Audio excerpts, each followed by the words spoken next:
manchar las manos. ¿Qué sensación tienes cuando piensas en él?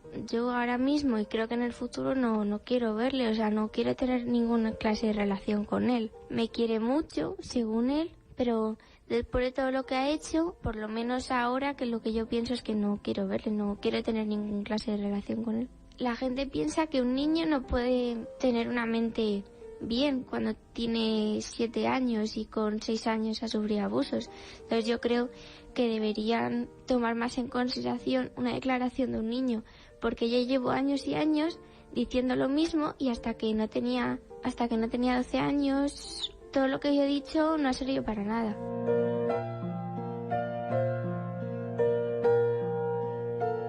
¿Qué siente una madre ante una situación tan terrible como esta y en la que imagino que la impotencia será grande? Bueno, lo primero que pasa es que no te lo crees, eso es lo primero. Y luego por lo que yo me volví a venir abajo en el año 2006 fue porque yo había destruido las pruebas biológicas, es decir, porque María vino con restos de semen y le pregunté qué era, me dijo que no sabía lo que era y entonces yo lo tiré. Te sigo leyendo denuncias y denuncias y denuncias.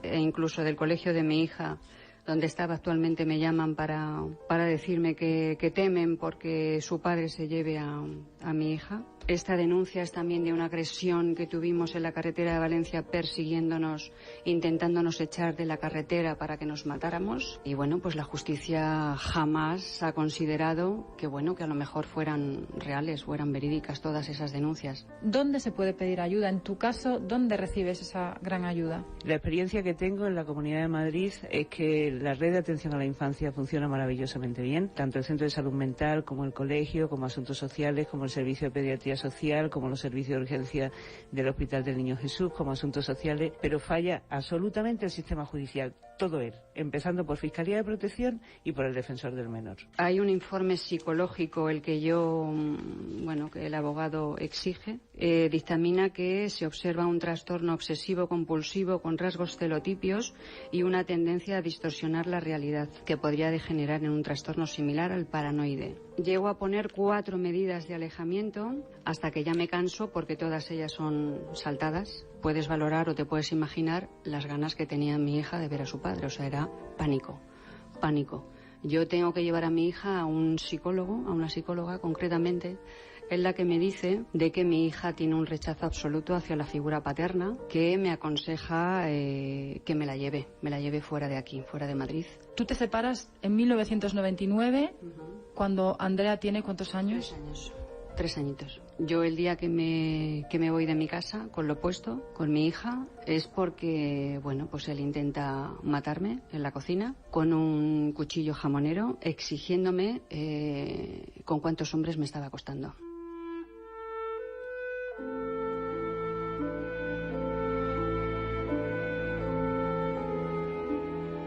A veces tuve pesadillas, ahora mismo no me provoca esa sensación que tenía antes al verle, que me ponía muy nerviosa, o cuando me tocaba ir a ver los viernes, pues los miércoles o los jueves me ponía que viene Javier, que me toca ir con él, ¿sabes? No sé que está ahí y sé lo mala persona que es, pero ya está. Además de los abusos, ¿te pegó alguna vez? Sí, me pellizcó y me tiró patadas, porque le daba la vena y te pegaba. ¿Cuántos años tenías? Pues 5 o 6 años, no muchos más. La imagen bien no la recuerdo, pero sobre todo me acuerdo cuando volvía de haber estado con él y cómo llegaba a casa con moratones, y que luego mi madre se preocupaba, entonces tenía que ir al hospital y me hacían informes y eso. Sale ya la orden judicial, la demanda de separación, y me dicen que tengo que entregarle a mi hija, después de todos los episodios que te acabo de contar, el sábado 4 horas por la mañana y el domingo 4 horas también por la mañana. Mi hija pues entra otra vez en un estado de ansiedad tremendo, porque con 3 añitos no quiere ni ver a su padre. Ella me dice que su padre la trata mal, que la rompe los juguetes, que la hace muchas preguntas sobre mí, y ya exijo que las visitas sean en un punto de encuentro. Le puedo tener durante 2 años, después de ver las 47 denuncias, después de ver 4 medidas de alejamiento por maltrato, por acoso, por amenazas. deciden que el régimen de visitas tiene que ser abierto, los servicios sociales, después de 2 años con visitas restringidas, donde ven perfectamente que el padre la mayoría de las veces lo único que hace es manipular a su hija, deciden y hacen un escrito. El resumen es que no pueden prever cómo podrían ser las visitas fuera del punto de encuentro. Y aún así, la justicia decide abrir el régimen de visitas.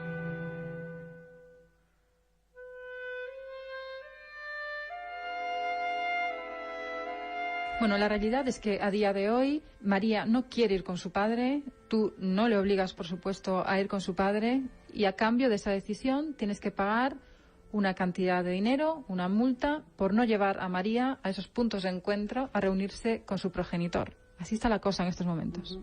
Sí, efectivamente, esa es la realidad. ¿Qué esperas? ¿A dónde quieres llegar? ¿A dónde esperas llegar? Yo no espero nada. Yo lo único que tengo claro es que yo traje a María al mundo para que fuera feliz y desde luego nadie me la va a hacer infeliz. ¿Qué les dirías a esas madres que en estos momentos están también viviendo esa situación? Que no entreguen a sus hijos a esos maltratadores, porque están expuestos a que les ocurra lo mismo. También quiero decir que por favor, que las trabajadoras sociales que hagan su trabajo bien, que hagan los informes reales de lo que está sucediendo en esos puntos de encuentro. Somos nosotras las únicas que podemos proteger a nuestros hijos, porque ni la justicia ni los servicios sociales lo están haciendo. Siempre ha estado ahí, siempre me ha apoyado y siempre ha podido ayudarme cuando las cosas están muy difíciles. Me doy cuenta de todo lo que ha hecho para que yo esté feliz. ¿Cómo reacciona una madre ante un hecho tan fuerte y pensando en todo lo que habías hecho hasta entonces? Pues la verdad es que no puedo ni reaccionar. Se te viene todo el mundo abajo. Piensas que por lo que has luchado nadie te ha escuchado, nadie te ha ayudado, nadie te ha apoyado. Resumiendo, nadie te ha hecho caso. Todas estas denuncias que te acabo de enseñar dicen que yo temía por la vida de mi hija, que sabía que nos iba a matar, que por favor no abrieran el régimen de visitas. Ya me lo dijo, que me iba a hacer el mayor daño posible. Y lo consiguió.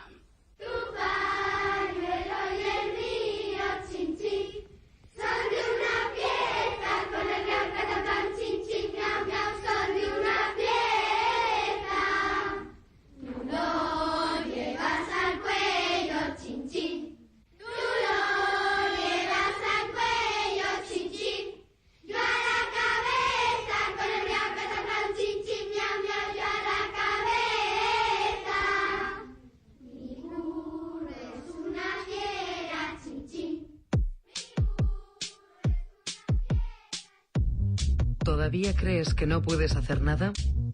Tolerancia cero, en Radio 5.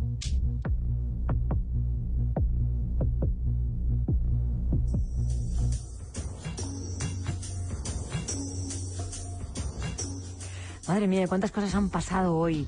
También tenemos que contaros que se cumplen 30 años de la aprobación del divorcio en España. Los principios levantaron ampollas e hirieron alguna que otra sensibilidad. Así lo ha visto nuestra compañera Gemma Alfaro. ¿Qué es lo que quieres? Quiero que nos divorciemos. No seas absurdo. Al contrario, me parece lo único razonable. Deberías saber que yo no hago esas cosas. ¿Qué cosas? Pues esas cosas. Tenemos una separación de bienes y cuerpos. Y a mí con eso me basta. A mí no.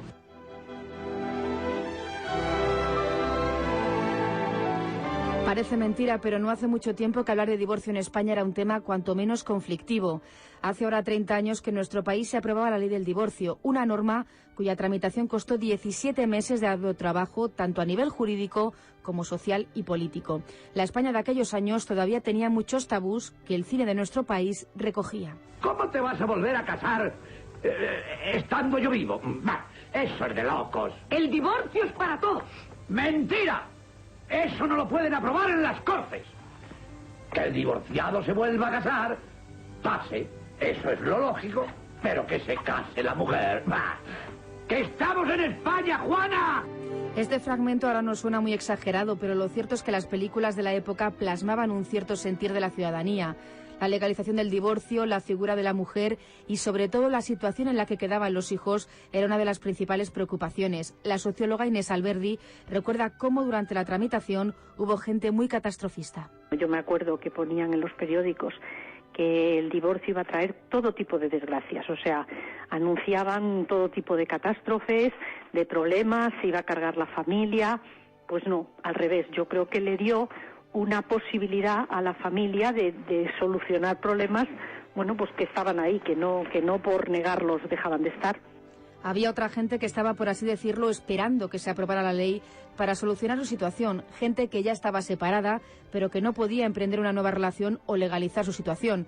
Luis López de la Iglesia es uno de aquellos primeros divorciados de nuestro país. Él mismo reconoce que al principio lo que se hizo fue normalizar una situación que ya existía. El divorcio en realidad en aquel momento fue también, fíjese, ¿cómo diría yo?, un paliativo para las situaciones que ya venían dándose. Es decir, que llevamos tiempo separados y lo que ocurre es que hemos encontrado una nueva relación y lo que queremos es formalizarlo. En definitiva, si lo que queríamos la inmensa mayoría en aquel momento era adaptarnos a la norma social. Mucha gente vivía separada de facto de sus parejas, pero no podían divorciarse porque esa figura no existía. Por lo tanto, llevaban una vida complicada con a veces dos familias y en muchos casos con el problema de los hijos. Entonces la gente empezaba, no mucha, por supuesto, porque el que esté prohibido pues hace que mucha gente se frene, pero empezaba a rehacer su vida de manera irregular. Es decir, se ponían a vivir juntos, tenían muchas dificultades si querían tener hijos, es decir, no había era mucho más difícil regular el proceso. Un gobierno de UCD de centro-derecha se puso a pilotar la tramitación de la ley y lo hizo con la oposición férrea de partidos como Alianza Popular y sobre todo contra la opinión de la Iglesia. Elías Llanes era el arzobispo de Zaragoza. Aquí nos situamos en otro problema y es si un Estado puede legítimamente o no llegar a legalizar una disolución del vínculo matrimonial por la mera decisión privada de los cónyuges. La Iglesia se escandalizaba, pero lo cierto es que en España ya había existido el divorcio. La Constitución de la República lo recogía y 7.000 parejas pudieron divorciarse con la ley del 32. 50 años después se volvía a dar el problema. El entonces ministro de Justicia, Francisco Fernández Ordóñez, sabía que se enfrentaba a una fuerte oposición, pero reconocía que era una reforma que ya llegaba tarde a España. Como he dicho muchas veces, este es un tema que llega tarde a España, es decir, que este es un debate que apenas tiene sentido o no tendría sentido en un país del mercado común en estos momentos. Es decir, que se esté debatiendo estas cosas en 1981, este debate que hemos presenciado, pues a mí me parece un poco tardío, como he dicho. Piénsese que en Europa existe divorcio desde hace 2 siglos, desde 1792, en Francia. Finalmente la ley se aprobó por 102 votos a favor, 22 en contra y 117 abstenciones. Se esperaba una avalancha de casos en los primeros días, por ello se crearon 70 juzgados de familia, pero quizá por las fechas, entró en vigor en agosto, o quizá por el miedo de algunos, los casos llegaron a cuentagotas. El primero de ellos fue en Santander. Allí se divorciaba Julia Ibars. Se había casado en el 75. Tenía la nulidad eclesiástica y no tuvo hijos, con lo que todo fue más fácil. Aún así, ella reconoce años después que fue duro. También yo me casé pensando que era para toda la vida. Por eso, al final, siempre es un trauma. Aunque tú te quieras divorciar, luego te tienes que volver a reprogramar de alguna manera, ¿no?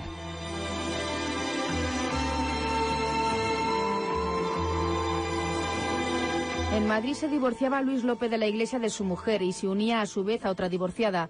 Él lo tuvo más difícil porque tenía 2 hijos. Explica cómo, en un primer momento, fue considerado culpable. Mediante lo que la figura jurídica que se llamaba el abandono del hogar conyugal, no el abandono de familia, que eso es otra cosa, ¿no? Pero por el tema del abandono, el juez estaba obligado a condenar al cónyuge que lo hacía, ¿no? Y en este caso la legislación era así. Había un cónyuge culpable, ese era yo. Pero yo no me sentí culpable en ningún momento, ¿eh? Recuerda de la Iglesia lo mal que lo pasó al principio porque había gente que no lo entendía. De hecho, recuerda cómo incluso en su propia familia se les dio de lado. Pero había gente que no lo toleraba, incluso familiares y amigos, ¿no? Nos dieron la espalda, literalmente. Posteriormente es evidente que todo esto se cura, todo se calma, todo vuelve a su cauce, ¿no? En cuanto a las relaciones personales, quiero decir, ¿no? Pero sí es cierto que hubo amigos y familiares que nos volvieron la espalda, eso es cierto, sí. La socióloga Inés Alberdi reconoce que hubo mucha incomprensión para los primeros divorciados, tanto para ellos como para los hijos. Cuando una institución no está vista, no está aceptada por las leyes, la gente, cuando se separaba o tenía problemas, se veían como bichos raros. Los niños, hijos de divorciados, se veían como bichos raros. En los colegios, cuando tenían un problema, decían, es que sus padres están separados. Lo nuestro se acabó y te arrepentirás. A pesar de las previsiones, en 1981 solo se divorciaron 16.000 parejas. El mayor problema que se daba entonces y que se sigue dando hoy en día son los hijos. La abogada matrimonialista Ofelia Piedrabuena explica cómo se solucionaban aquellos primeros divorcios con niños. Normalmente los hijos eran para las madres y no había más. Primero porque además el Código Civil, también la Ley de Enjuiciamiento Civil, decía que los hijos son hasta los 7 años, pues que tenían que quedarse al cuidado de la madre. Que luego eso, conforme la Constitución, pues a declarar constitucional por el principio de igualdad de la ley. Luis López de la Iglesia sí recuerda que los jueces ponían trabas en cuanto a los hijos cuando los separados habían rehecho su vida o intentaban hacerlo. Sí había jueces que efectivamente lo del derecho de visitas cuando había otra pareja y si había además hijos con la otra o de la otra pareja, aquello sí era ya un pelín más complicado, ¿eh? Las cosas han cambiado mucho desde el 81. Ahora los españoles aceptamos estas situaciones. Si antes nos mirábamos en el espejo de Francia o Alemania, ahora ya hemos conseguido estar a su nivel. Paula me ha pedido el divorcio. ¿Paula? ¿El divorcio? Quería que esto saliera bien. Hice todo lo que pude por la niña, pero por lo visto no fue suficiente. Uno no elige a quien quiere, y tu mujer lo sabe. En estas condiciones no vale la pena seguir intentándolo. Sois jóvenes y tenéis mucho tiempo por delante para hacer vuestra vida. El cine y la televisión reflejan ese avance, un avance al que se han sumado también las leyes. En 2005 se reformaba la ley del divorcio. Hace 6 años, tan solo 5 diputados votaron en contra de la reforma. El entonces ministro de Justicia, Juan Fernando López Aguilar, explicaba cómo esta reforma se realizaba en aras de la simplificación del proceso. De lo que se trata, por tanto, es de simplificar, eliminando causas, por consiguiente culpables, eliminando costes económicos, procesales y humanos, y sobre todo eliminando la duplicidad de procedimientos y abriendo el cauce directo a la disolución de un matrimonio, que no deja de ser sino una opción de la libertad, consecuente con la voluntad con la que se convive o se deja de convivir. El conocido como divorcio express tenía como principal novedad que se podía solicitar a los 3 meses de la boda, con lo que ya no era necesario permanecer 2 años separados antes de solicitarlo. Ofelia Piedrabuena considera que eso es algo que caía por su propio peso. Pues han suprimido el tema de la separación, que era un poco como absurdo, como era, pues a ver, piénsatelo, porque lo mismo te arrepientes. Entonces te damos la opción de que te separes y luego te divorcies. Hombre, para los abogados eran 2 procedimientos, pero vamos, me parece mucho más lógico el tema del divorcio, y que accedan inicialmente cuando quieran. El agua apaga el fuego y al ardor los años. Cerca de 100.000 parejas se separan al año. Nadie se escandaliza ya por los divorcios. 30 años después, el país ha cambiado y los modelos de familia se han ampliado. Y cada vez peor y cada vez más rotos. Y cada vez más tú y cada vez más yo, sin rastro de nosotros. Inocentes.